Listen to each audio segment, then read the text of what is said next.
Okay, you ready? I'm ready. Okay. Hi Meredith. Hi Rob. Oh dear.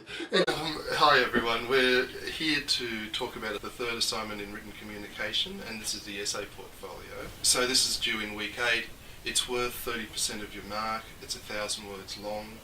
And in this assignment, what you're required to do is to create an essay portfolio, which is a combination of an essay plan and an annotated bibliography. Did you want to say anything about that, Meredith? I just said it's a great task in preparation for the essay. I think it'll be a lovely step through the essay. What you'll notice is that in the End Information Guide, you can again choose there's 6 questions that you can choose from. They're related to the article that you've already looked at in assignment 2. However, you can also decide to choose a totally different reading if you want to use a different reading. So you might have found that the reading that you chose for assignment 2 is good for doing a critical evaluation, but when it comes to the essay question you want to choose a different reading, and that's fine. The only thing is, once you've done this plan, then you have to stick with it for assignment 4. The questions are there in front of you and in the Unit Information Guide. I won't go through them in detail, other than to say that you'll see some are just straight questions which you answer. Others have a quote which gives some context for the question. So there's a connection between the quote and the question that gives you some extra guidance. And you'll see that some questions don't really look like a question. They'll just have a word like discuss. And that's a code word of sorts, isn't it? What sort of code word is this? It's one of those instructional words, as it calls them. So discuss, critically analyse. Those code words that we use at uni, and discuss means pick out the key elements and the for and against. So it's one of those code words that's telling you to do something in the assignment. Right. It's not compare and contrast, it's pick out the key elements and for and against. And so that little code word's telling students what they need to do. But this essay that you're going to plan and write is an argumentative essay, so while you sort of pick the for and against, you're going to come down one side or the other and have a definite stand, take a stand on the actual thing. Yep. The structure of this assignment is that, as I said, is that the first part of the assignment is a plan. It's going to have a thesis statement, that is the main argument that sets the argument for the entire essay, just in a sentence. So in this essay, I will argue, for example, you could imagine ... in answer to the question. And 4 to 6 supporting points, that is some claims which support that argument, that help you, if you like, you join the dots to say, this is why I think this argument is right. So that's going to be 200 words in your portfolio, and then you've got 800 words for an annotated bibliography. And what this is you're going to go and find 4 sources that give you some information for constructing your essay. We prescribe what those 4 sources are. The marking criteria are set out before you there. There's 5 marking criteria. You've got 30% in this essay, so you could imagine that each one's going to be worth 6 marks. We're going to evaluate your ability to develop the essay plan. That's the first part of the essay.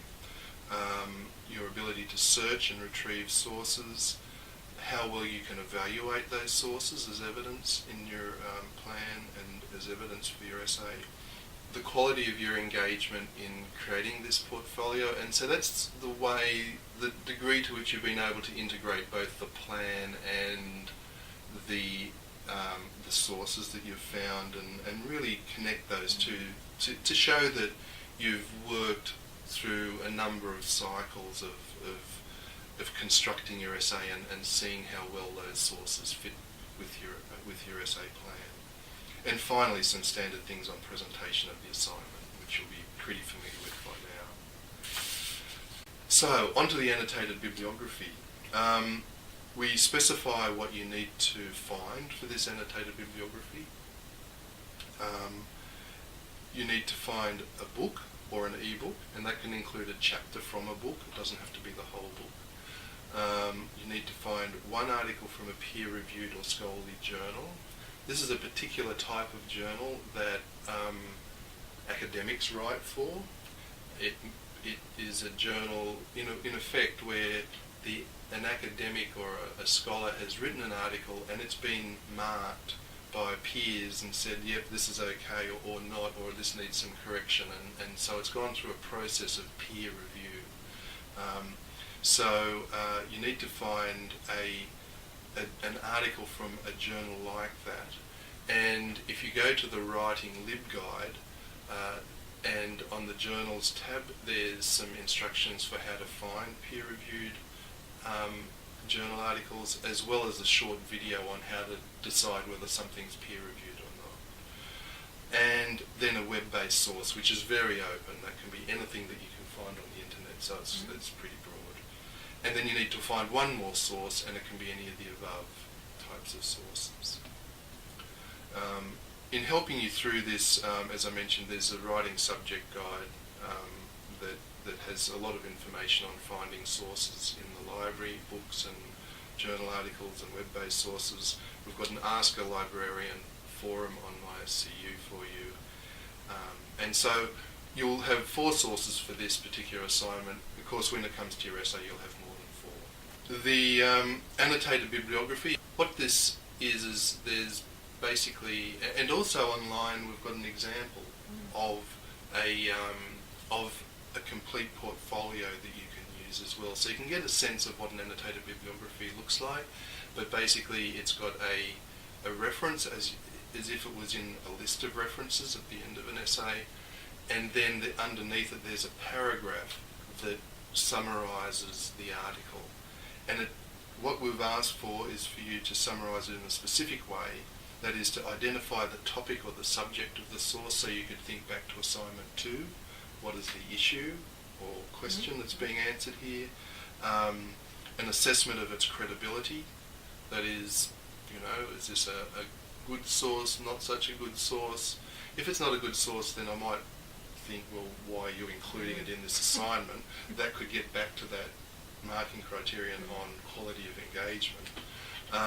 So it's an assessment of the credibility of the source, a critical summary of the main arguments and supporting points, and then an explanation of how useful this is going to be, how this is going to be useful for your essay. So this is sort of the rationale for why you're including this particular source in your bibliography. Anything to add there? Just that when you're thinking about writing your annotation, it's a snapshot, as Rob said, but you've moved from the most general thing you can say about the source to the most specific thing you can say about it. So you start with its topic, and as Rob was moving through those points, you move to the most specific thing, which is how you can use it as a resource to back up your argument. And so having that kind of inverted pyramid idea might just help you shape each annotation. Yeah, no, that's good. Other considerations you could include in an annotated bibliography, we're not specifying you do this necessarily, but you could, for example, consider who the author is and their credibility. So this could help you in that credibility argument. When you're establishing the credibility of the source, is the source up to date? That might be important for your particular essay question, especially if it relates to the internet. If you've got something from 1995, before there was anything like Facebook or Twitter or YouTube, then your argument, it's a source that may not be as useful as some of the some later sources. Who's the audience for the source? Is this a scholarly audience? Is it not? Again, this might help you establish the credibility of the source. What type of evidence is used in the source, that is in terms of its content, and we've already talked about the evaluation, that is evaluating how useful it is to you, but it might be there's a few extra points there that you can consider. I think annotated bibliographies are so popular as assignments because we think, ideally, that you do something like an annotated bibliography for yourself every time you write an assignment. That is, you'll take notes about the sources that you're thinking of using.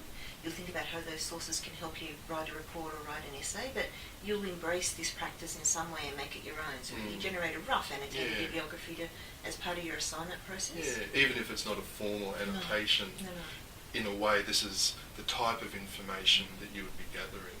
And of course, I guess one of the important pieces of information that you would always gather is the actual source itself and the bibliographic details that you need for your list of references.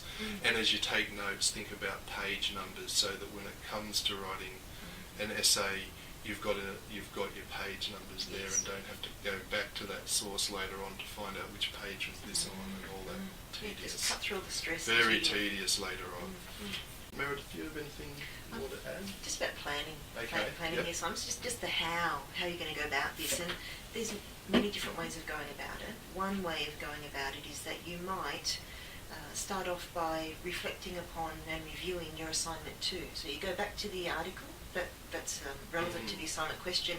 Your head's probably somewhere else by now. You're doing other units, you've submitted other assignments, so just take some time, 20 minutes, to go back through what you submitted for assignment 2, which was your critical evaluation of the article.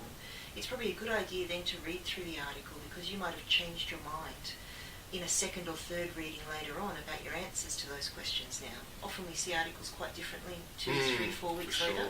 And we're reading for a different purpose, because there's a question as well. Beautiful. Yep.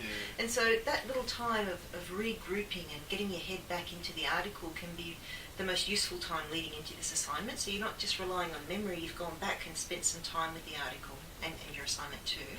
Then you're likely to go through taking notes for the articles or sources that you're using for your annotations. And as you're taking your notes, highlighting is a minimum. What we can end up with is, well, I do, in a new field, I'll end up with most of the text highlighted, which isn't that useful to me. I think everything's useful. And so you know what you need to gather when you're taking your notes. It's the elements for each annotation. You need to take notes so that you can answer those elements for the annotated bibliography. So that's what I take my notes with as I'm going down the side of the page. I make sure I've got that for each of those 4 sources. Oh yeah, that's good, yeah. So I'm reading with a purpose and I'm grabbing that information. So I've got the little bullet points for my annotations for each source as I take my notes. So then I've familiarised myself with the article, I've got my notes for my annotated bibliography. I haven't started writing anything yet. I'm still thinking, and I know I've got to generate a point form plan for my essay, and so this is where it can get quite cyclical, that to generate that point form plan you probably need to keep toggling between the article that you're using and those sources that you've used for your annotated bibliography until you can brainstorm your answer to the question. And I've presented that in a very linear, orderly way, but there'd be other ways of doing it. But this is a thinking assignment. There's a lot of thinking that's going on in this assignment, and you put in the thinking here, writing the essay is going to be quite straightforward. The other thing I was thinking about was that we talked about how assignment 2, that reading in assignment 2 was part of a conversation. And in a way, what you're doing when you're finding sources for your annotated bibliography is some more points in the conversation, so that you're getting more voices into this conversation and answering the question in relation to those voices. Such a great point. I think that's why this can be tricky at this moment too, because you really are forced to put that article into its conversation and you're taking into account when you're doing your annotations. But that's the interesting bit of this assignment too. I imagine getting to understand that debate and where you're located in it. And how you answer this question. So when it comes back to it, it's always about the question, isn't it, as well? Always. Am I answering the question or not? Does this source help me answer the question or not? And that's sort of really the touchstone that's going to guide you through this, is always come back to the question. Yes. Okay, that sounds like a wrap. Thanks, Meredith.